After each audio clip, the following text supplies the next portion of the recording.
morning mga viewers. Good morning mga ka-viewers. Welcome back po sa aming channel. Ano na Dadong? Umintro ka Dadong. So ayan, si Dadong kagabi, nabot na naman ng mga oras ka pala katapos dun sa basement. Tapos in fairness, yung basement nung nalagyan na ng pinto, kasi gumawa nga siya ng hamba, tsaka yung pinto, nilagay niya na doon sa yung parang room niya. Dati kasi open lang yun eh.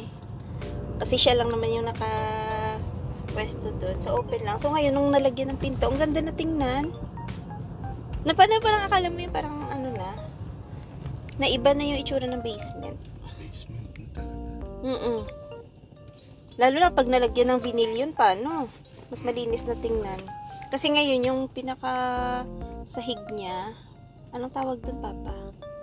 Parang linoleum na makapal. Parang lang siya. Yung linoleum dito na makapal, ganyan. So pag napatungan lang yun, kasi hindi naman nila tatanggalin yun eh. Dahil additional layer naman at tuyo naman yung ilalim nun, kaya okay lang. So gaganda na yun. Lalagyan niyo pa ba ng yun? Yung parang sapin na kulay blue bago ilatag yung vinyl. Yan, gaganda na yung basement. May mga banner for election. May ibang lahi yung nagpapatakbo.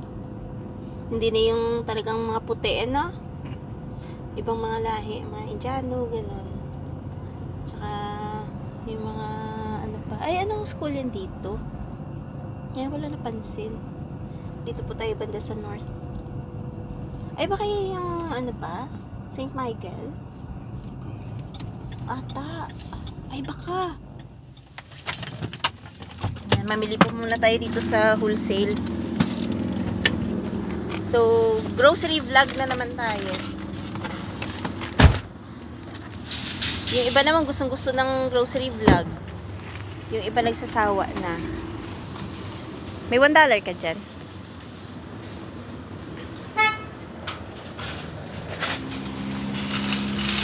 Dadong ang aga-aga, parang kailangan mo na ng kape pa, parang pagising. Ha? Bili muna kami ng ham tsaka eggs. Diba dati ito pa? Parang 30 plus lang to, no? 44 na, oh. Binibili namin pang camping. Yan, kuha ka ham. Tapos ikot tayo dun, itlog. Dalawa pa.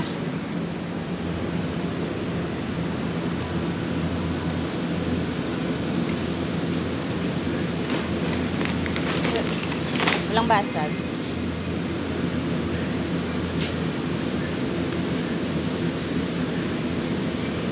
$10.22. Tumaas na din yung itlog, no? Wala pa yan 10 dati.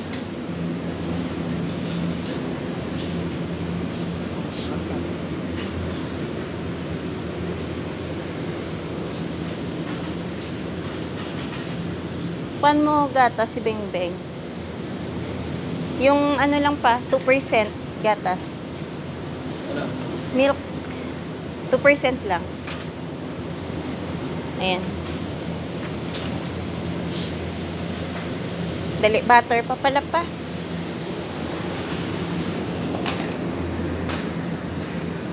Kailangan ko ng butter. 5 unsalted.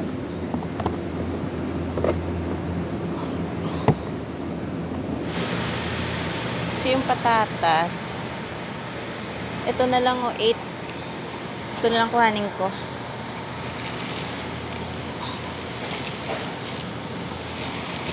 Ayan. $8.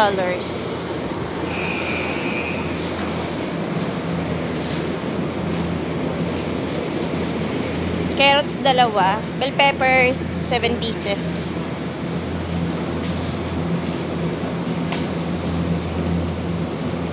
Medyo may mga tama yung patatas. Ganun talaga, no? 7 na yung carrots pala.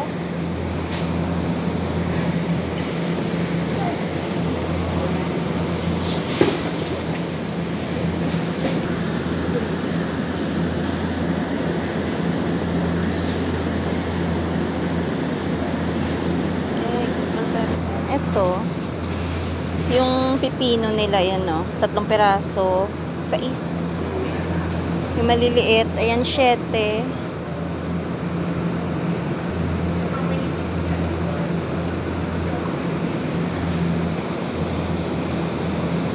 Pito yan. Wala. Ah, sige. Para meron tayo. Extra. Ang dami nilang prutas dito. Kaso nakabili na ng blueberry. Mahal na rin yung blueberry. O, 10 na. Ay, dali. Pa-oyster pa, isa. Meron sila dito sa kamas. Oh, 247. Yung malaki na pa. Ayan. Doon tayo sa kabila. Yung pang sushi pa, meron pala sila doon, no? Sushi nori na isang balot, 11. Hindi pa kasi ako nakatry ng gawa ng sushi. Tagal ko lang gustong itry yun. Meron pala dito. Maganda dito, wala masyadong namimili. Maaga pa kasi. Sana yung no name. Ay, ito. So, yung no name na canola oil. Ilang liters to? Yan, 3 liters, 8.79. So, ito na yung bibilihin natin.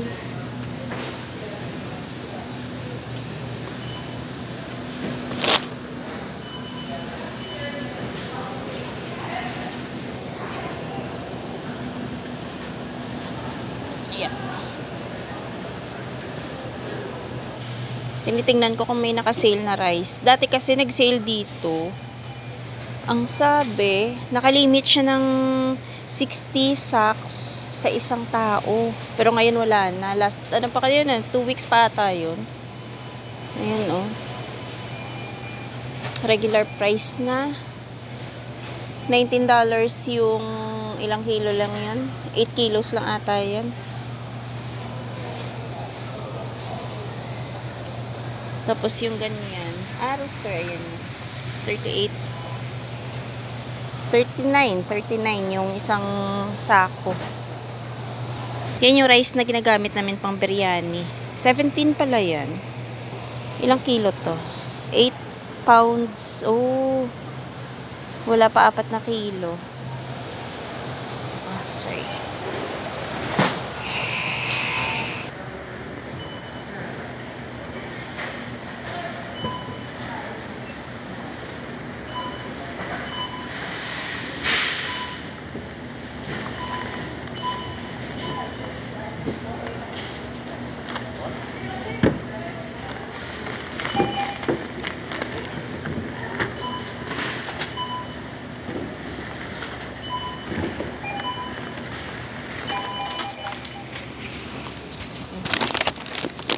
Pamili namin 136. Naka-discount tayo ng $14 para sa employee discount. Sayang din yun na, $14, diba? Saan tayo banda? 14. Kasi napamili natin 136 something.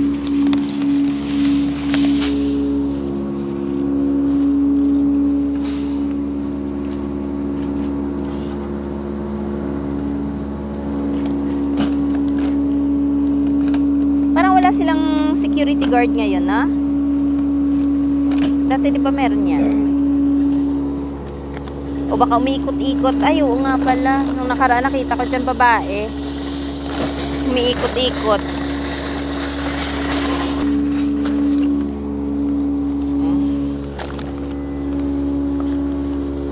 Pa. Pishda. Ay, pwede din ito pa ano, no? Yung lagyan ng dried na... Ano ba yun? Bake mo lang mo. Ay, bibake.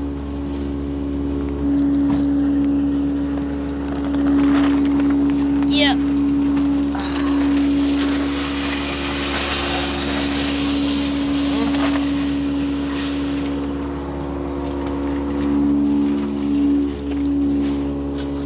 Okay na rin yung bibili ka ng isang balot na gantong patatas kasi yung pailan-ilan, no?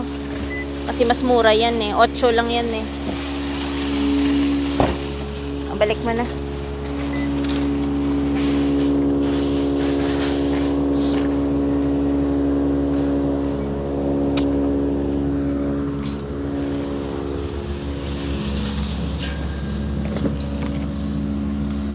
Tapos na tayo mamili. Mabilisan lang. Kasi ano lang naman eh. Ilan-ilan lang naman yung mga pinamili natin. Wala nang pag-asa yung mga bilihin. Sadyang makikita mo yung price. Tumaas na talaga.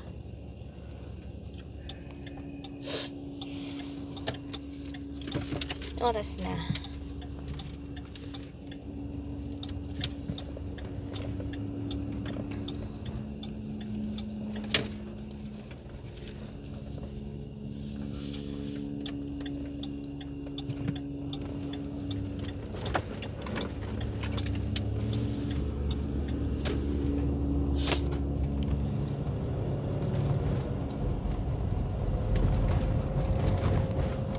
Ay, dilaw na dito yung mga puno sa cemetery, oh.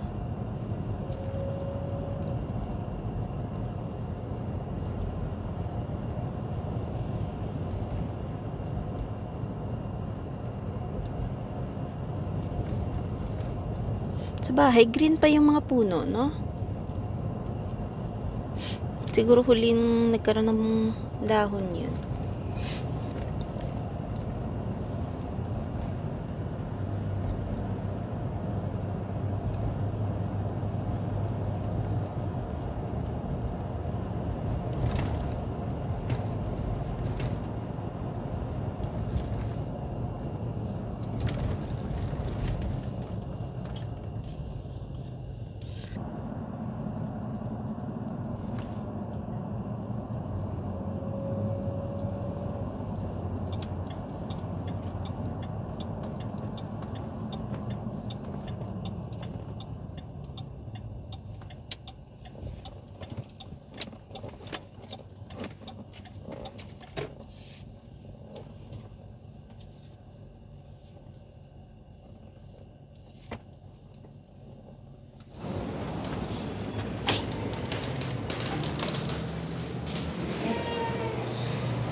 Dito po kami sa ibang branch ng Teams bumili.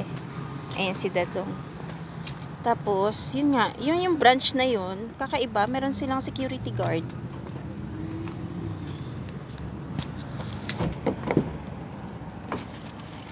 Sa lahat ng Teams, aray ko, sa lahat ng Teams, parang ito lang yung may guard. Pero yung mga staff nila, mga Pinoy. Mga Pinay. Ha? Pero nakakapagtaka. Ayun ko na nakita na Teams may ano sila, may security guard. Baka merong nanggugulo. Baka nga. Baka maraming mga nanggugulo dito siguro.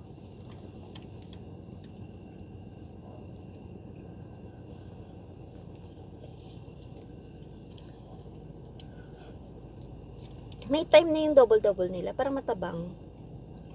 Siguro parang hindi masyado na timpla, no? Na hahalo. Sarap. Parang hindi puno. Reklamador eh, no? Sarap yarn. Ako hindi muna ako nagtinapay. Kape lang pwede na. Ayun, may nag-comment pala dito sa lugar daw namin. Napaka-boring daw. Boring ba, Dadong? Kung makikita niyo yung vlog namin, ganito lang. Yung cycle ng buhay, napaka-simple. Wala kang masyadong mapupuntahan ng mga tourist attractions. Meron naman, pero yung, ewan ko, yung ibang kagaya dun, di ba parang may mga museum pa? Parang hindi namin trip kasi yung mga ganyan eh. Unlike sa iba na maganda yung mga sceneries. Pero dito po sa Regina, ganito lang. Walang nature dito. Punta ka dun sa lake. ano lang din, sa Wascana lang, o kaya dun sa Regina Beach. Eh, ngayon naman malamig na, so, parang hindi ka na masayahan na pumunta pa dun. Yung ang hanap mo ay city life, wala dito. Doon ka pumunta sa ano? BC. BC, Ontario. Alberta.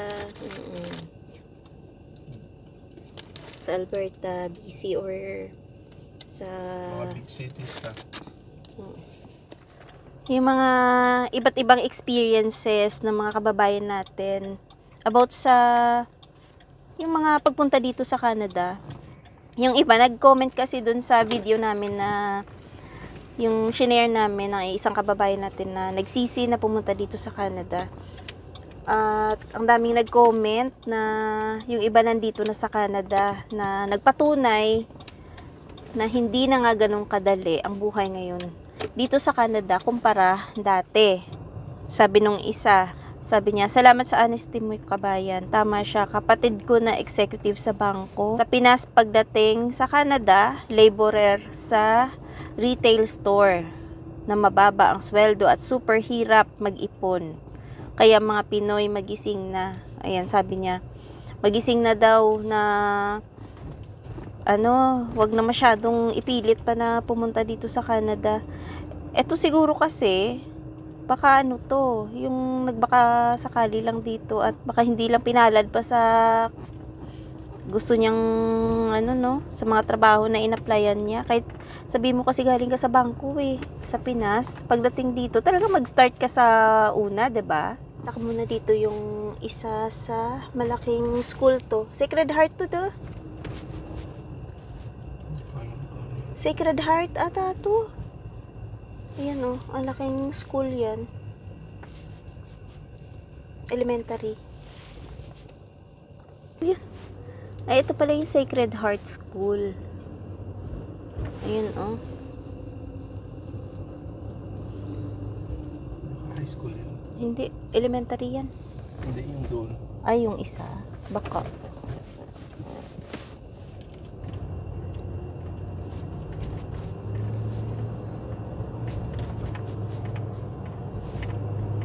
Ang cute ng bahay. Parang sa Pinas lang, no? Dilaw. Bihira tayo nakakadaan dito, no?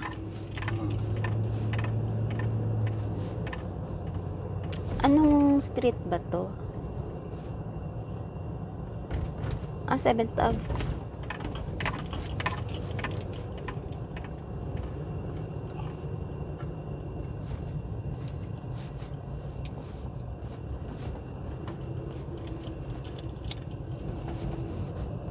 Maganda din yung park nila dito kasi maliit, no?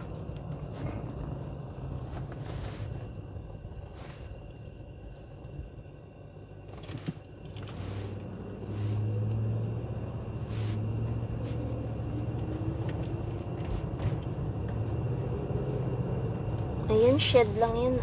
Garahe. Kung sa atin yan, bahay na yan pa, no?